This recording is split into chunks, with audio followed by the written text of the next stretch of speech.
bukan rahasia lagi jika sosok Presiden Soekarno layaknya seorang Don Juan.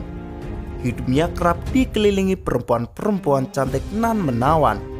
Hal itu terjadi selain memang tampan, Bung Karno juga merupakan pribadi yang hangat dan menarik. Tak aneh jika banyak perempuan dari berbagai negara berupaya menarik perhatiannya. Dalam suatu kunjungan kenegaraan ke Mesir pada 1965, seorang gadis Amerika Serikat yang cantik dan menarik tiba-tiba mendatangi Soekarno di hotel tempat sang presiden menginap. Gadis bernama Pat Price itu mengatakan bahwa dirinya dalam waktu dekat akan pergi ke Indonesia guna melakukan suatu penelitian akademik. Gadis itu mengatakan bahwa dia akan menulis sebuah buku dan meminta bantuan Soekarno. Soekarno tentu saja senang ada peneliti cantik yang akan menulis tentang negara yang dipimpinnya. Singkat cerita, sampailah Pat di Jakarta dan disambut baik oleh Bung Karno.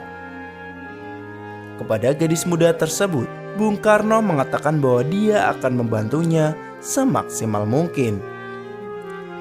Janji itu ditepati oleh sang presiden dengan memberi Pat seorang pembantu perempuan untuk menemaninya kemanapun dia pergi.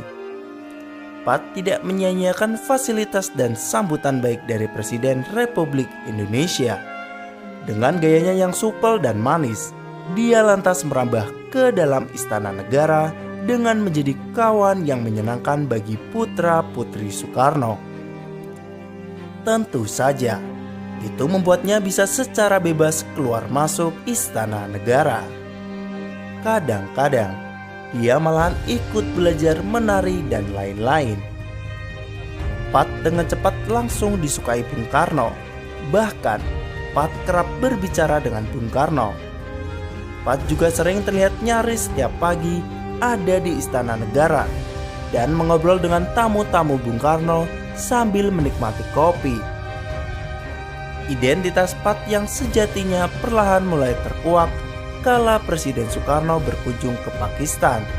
Di sela-sela perbincangan soal hubungan kedua negara, tiba-tiba Presiden Pakistan Ayub Khan bertanya kepada Presiden Soekarno, apakah saat itu di Istana Negara Jakarta ada seorang gadis cantik asal Amerika Serikat? Ya, memang ada.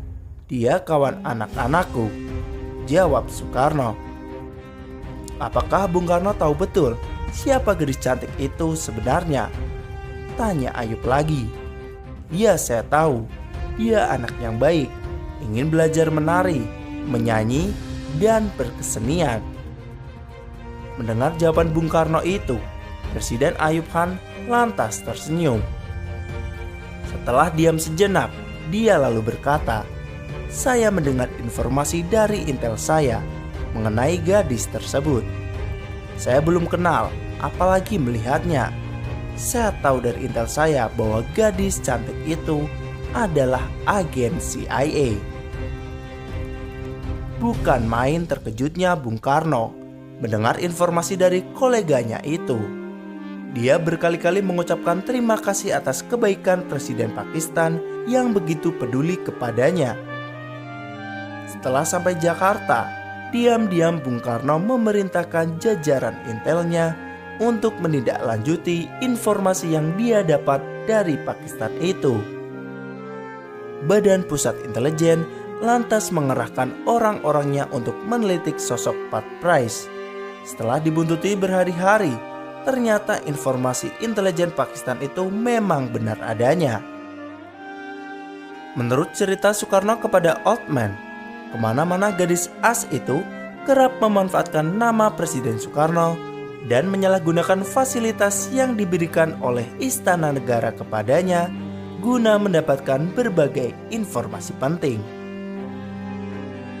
Dia menyalahgunakan bantuan saya dan keramah tamahan kami sebagai tuan rumah, karena sebenarnya dia adalah mata-mata yang tidak sopan dan tidak beradab. Soekarno pun menyebut Pat Price sering mengatur pertemuan dengan agen CIA lainnya di tengah malam. Dia pun kerap menemui para anggota kedutaan besar AS di Jakarta pada saat yang tidak biasa dan di tempat-tempat tidak biasa pula. Apa yang terutama menarik perhatian kami adalah beberapa kali dia melakukan pertemuan terselubung dengan atase militer AS. Dia bahkan berhasil masuk ke lingkungan tertinggi lembaga kemiliteran kami. Dengan praktek intelijen seperti itu, Presiden Soekarno tentu saja marah luar biasa. Setelah mengusir Patpres untuk keluar dari Indonesia, dia lantas mengumpulkan para ajudan dan pengawalnya dari resimen Cakrabirawa. Di depan mereka, Soekarno menyayangkan jika seorang agen intelijen asing bisa masuk ke istananya. Intel kita kebobolan, juga Intel Cakrabirawa kebobolan, dampratnya. Dalam nada keras, Soekarno menyatakan bahwa jangan sampai kejadian yang sama terulang kembali di masa mendatang.